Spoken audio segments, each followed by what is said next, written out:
La France rejoint ainsi des pays comme l'Espagne ou l'Italie. L'Italie, où la plus importante des réformes de Mario Monti vient d'être votée ce soir par le Parlement. Les licenciements économiques seront facilités. Le marché du travail devient beaucoup plus flexible. À Rome, Renaud Bernard, Arnaud Jacques.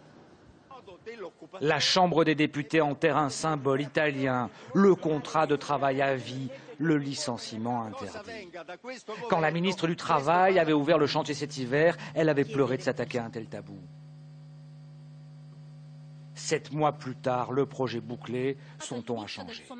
Un poste de travail qui n'est plus productif ne peut être défendu à outrance.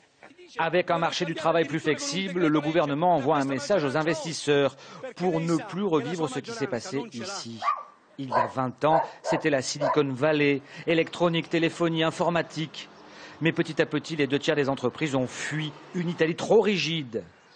Ces délocalisations, Claudio Galli les a vécues. Mais pour ce DRH d'une entreprise de mécanique, la réforme ne va pas assez loin. Ça ne changera rien, ce ne sera pas plus facile. Par exemple, les contrats à durée déterminée sans objet qui ne peuvent pas durer plus d'1 an, ça ne sert vraiment à rien. Du côté des salariés, on ne le voit pas du même œil. Depuis quelques jours, les syndicats les informent sur les changements à venir.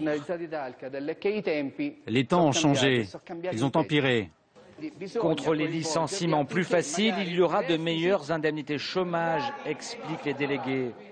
Ce que le gouvernement appelle les amortisseurs sociaux. Ambiance. Moi, les amortisseurs sociaux, je vais te les faire manger à la maison, tu vas voir. L'opposition des syndicats, la déception des patrons, ça n'est pas le plus important pour le gouvernement italien. Réforme des retraites, du droit du travail, de la taxe d'habitation en 7 mois, Mario Monti a porté 3 grandes réformes structurelles, un message de crédibilité adressé au marché et aux partenaires européens de l'Italie.